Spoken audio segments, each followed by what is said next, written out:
Right, okay. So this is the second half of the Grapes of Wrath and the chapter 26 focus.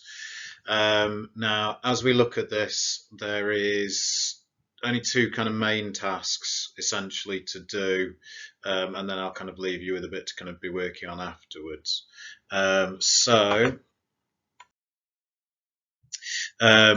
main focus today is kind of linking the death of Casey into kind of ideas of religious martyrdom and to kind of create some religious parallels back into the kind of biblical kind of analogies that Steinbeck is using. Okay, so there's going to be some kind of reading that you need to do in advance for this. Then we'll kind of go and we're going to use quite a sort of longish section of the chapter in order to kind of draw it together. And it's an idea that I'll build on next week when I send you stuff towards the kind of the ending chapters, essentially. What the other thing I'll do, I'll simply leave you with a kind of a debate question to work on if you so choose as part of it as well. Right, now the first thing you need to do for me here, you need to do a kind of bit of research and a bit of kind of reading here, okay? Now, Steinbeck uses a number of kind of religious allusions as he's kind of approaching this chapter. He's kind of inspired by the religious text in terms of the way he's writing this and constructing his narrative. So in order to get the most out of this, you need to read the kind of different versions of the kind of the crucifixion and the kind of the lead up to the crucifixion and what happens after the crucifixion as well. So they're not terribly long, they're only a few kind of pages each, and there is quite a lot of kind of similarity between them. But there are some differences the different gospels bring out that are not there in other gospels. So what I want you to do, I want you to read Matthew 26-28, Luke 22-24, John 18-20, paying particular reference or kind of looking at Peter and his appearances within it a little bit more specifically as well. If you haven't got a kind of physical copy of the Bible at somewhere to hand, if you just search on the internet, there are plenty of versions. If you search for the kind of the references there, it'll pull it up for you. The other bit of research that you need to do centers on looking at Peter, not just within the context of the crucifixion, but doing some more general research around his kind of position within the Gospels, what he goes on to do afterwards. So both before and after meeting Jesus, as this again, it's significant in terms of the way that Steinbeck kind of builds and develops on his narrative and the kind of allusions around Casey. Okay, so have a go at doing that, please, people. A proper read through, doing some research. It's probably going to take you kind of 40-45 minutes to have a proper read through and to do the research around it, make some notes. Okay, now within this, there's kind of a number of bits that we can use. I'm going to get you to use kind of page 399 to about 413. You can maybe not go quite that far in order to draw out some of these kind of points. Okay.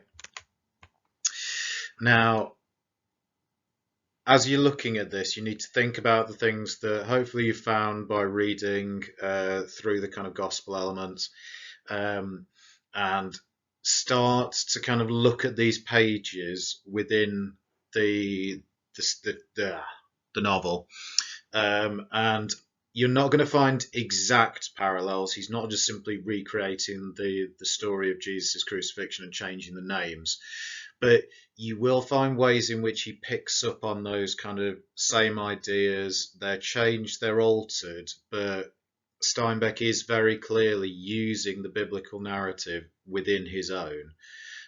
So a few things to kind of think about here. So it shares this kind of striking parallel.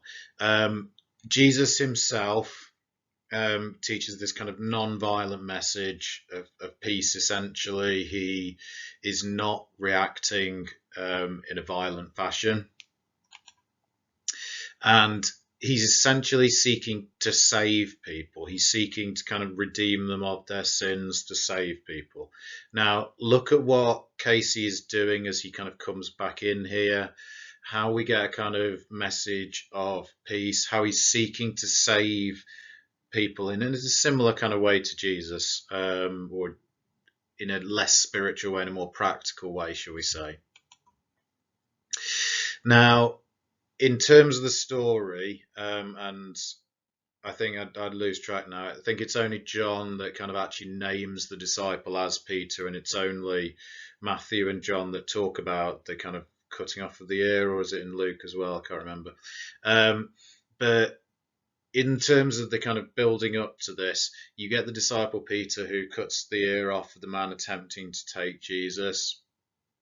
It must be in Luke, because in Luke you get the reference to Jesus healing the ear as well.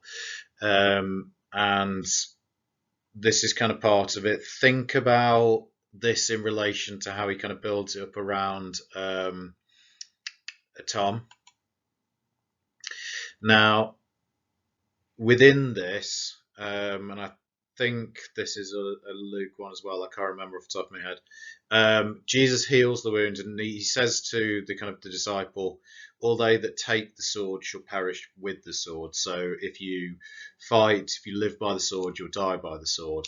Now, again, think about the dynamic of what happens in this incident, and think about how then he's potentially reflecting this kind of similar idea coming through. And before Jesus is actually kind of crucified on the cross, he kind of looks down at those crucifying him, the two kind of murderers on each side of him, or the two bandits as it's referred to in various other ones. And the words of Jesus at this point are, "Forgive them, Lord, for they know not what they do." Now, again, think about areas within this kind of stretch where Steinbeck does the same thing. He has those same kind of elements worked into it. Right, so this is going to be slightly cut off.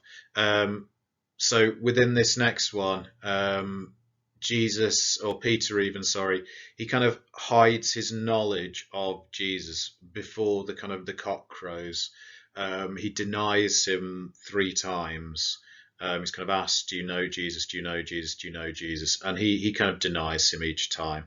Now, again, you're not looking for exact parallels, but if we start to think about Tom as acting in kind of the Peter role, then you want to be kind of thinking here how within the narrative he's in a kind of less morally dubious way than Peter. He too is forced to kind of deny Casey, and he kind of denies him several times essentially before the cock crows. Now, this is something that we will touch on here, but we'll build on with the next kind of coming chapters. Peter is the first of the disciples. Now, depends how you classify this. Mary Magdalene technically finds the empty kind of tomb of Jesus, and it depends whether you define her as one of the disciples. Some people will, some people won't, but in kind of canonical terms, it's Peter who finds or who first kind of sees Jesus out of the disciples. And Peter then goes on to kind of essentially found the Christian church, or he's one of the central figures in that foundation. He too ends up crucified, but he's crucified upside down. Nero has him crucified, supposedly. But he's a central figure in carrying Jesus's message onwards. So despite this kind of initial denial and things, he is the one who kind of builds a faith out of this. Now, this is going to be important in terms of the Grapes of Wrath. in terms of kind of Steinbeck's message, what we never see what happens to Tom Joad, but the allusions to the kind of Christian story here imply a future for him.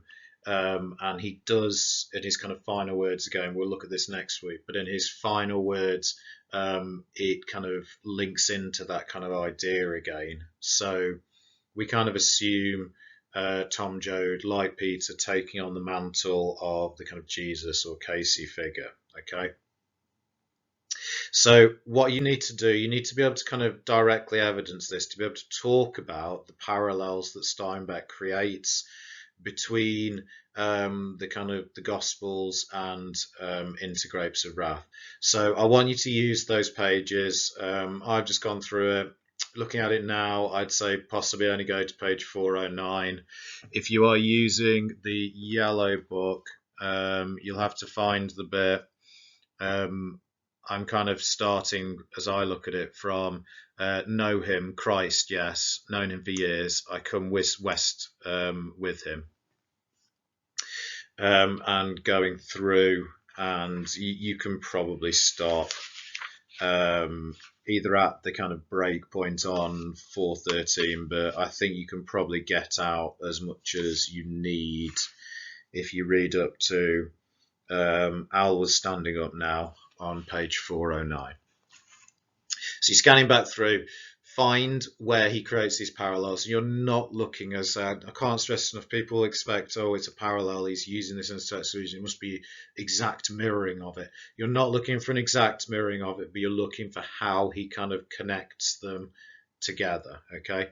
I'd suggest you're probably going to spend kind of 20-30 minutes kind of going back through, choosing your bits of evidence, thinking about why they link in to this kind of biblical narrative. Okay, so pause me here, then I'll go through some of the key points that I would pick out. Okay, so I'll go through some kind of key points that I think it's worth picking out here, and then we'll kind of say the question afterwards. So the first bit I would pick out is on page 399, and it's the way that Casey is depicted, as showing the jailhouse, as showing the prison as similar to kind of Jesus's time in the wilderness.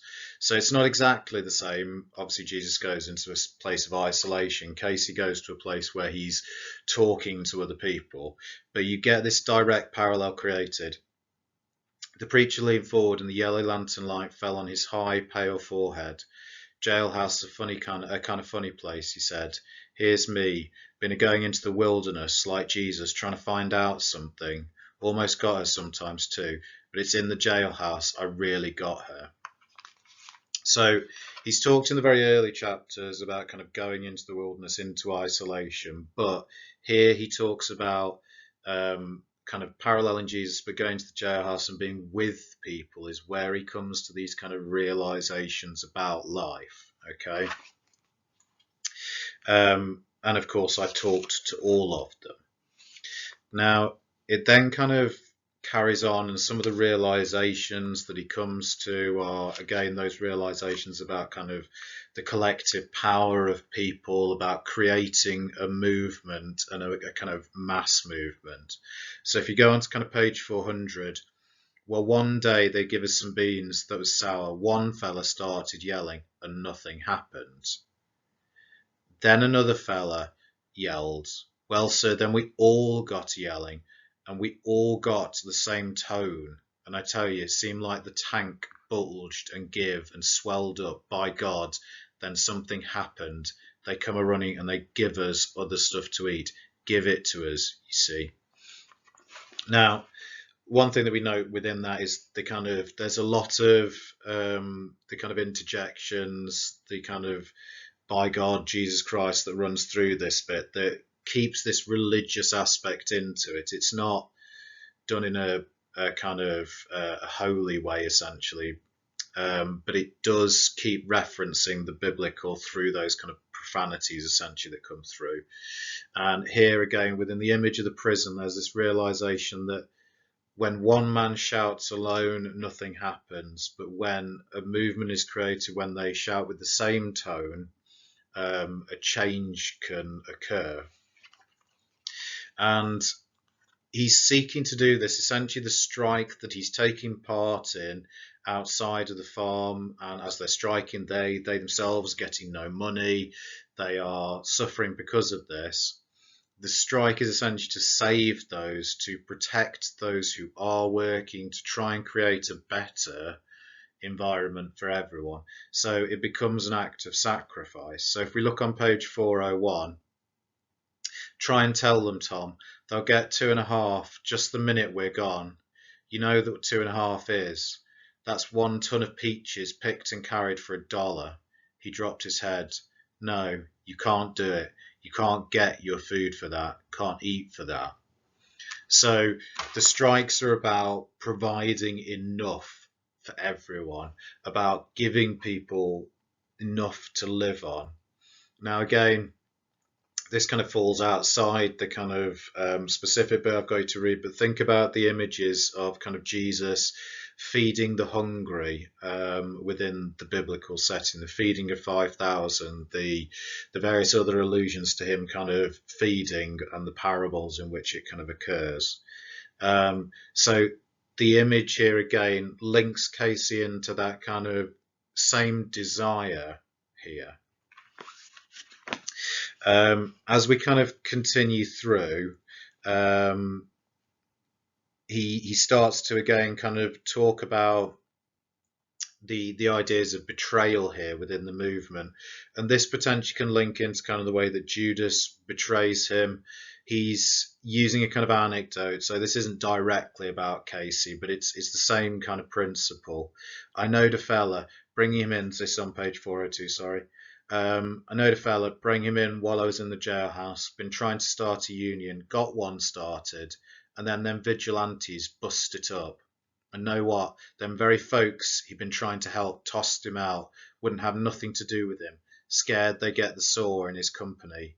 Says, get out, you're a danger on us. So there is this similar sense of kind of betrayal evoked within these movements, that this desire to help can lead to kind of more self-serving aspects. Then we get the actual kind of death, essentially, of Casey. Now, obviously, this takes the biblical term, it takes it out of order. Casey just straight up dies at this point. There's no crucifixion. But we get that same kind of seeking, like you get the seeking of Jesus. Who are you searching for? Jesus of Nazareth. That's him, that shiny bastard, that's him.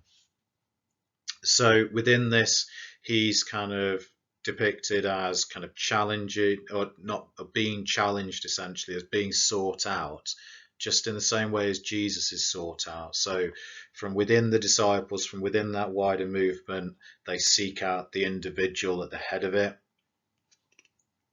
And you get this kind of repeated refrain from Casey in the run up to his death. You fellas don't know what you're doing. You're helping to starve kids. You don't know what you're doing. And this, yes, it's in a kind of American drawl, but it very much reflects the way in which Jesus says before he dies on the cross, forgive them, Father, they know not what they do. So Casey's language, his discourse here, mirrors again Jesus's discourse, and suggests that Casey within the narrative himself becomes this kind of martyr figure, this kind of leading figure. And you also get the kind of parallels within Tom here, and that kind of those who take the sword shall perish with the sword, except here it's a pick handle. So he carried a new white pick handle, and it's this pick handle that he uses to kill Casey. The heavy club crashed into the side of his head with a dull crunch of bone, and Casey fell sideways out of the light. Jesus, George, I think you killed him. So again, you get that, you know, the deliberate use of the biblical language, Jesus, George, not done in a kind of direct way, but it evokes the biblical image. And he's been kind of had his head caved in by this pick handle. But then you get kind of Tom's action within this. Tom leaped silently. He wrenched the club free.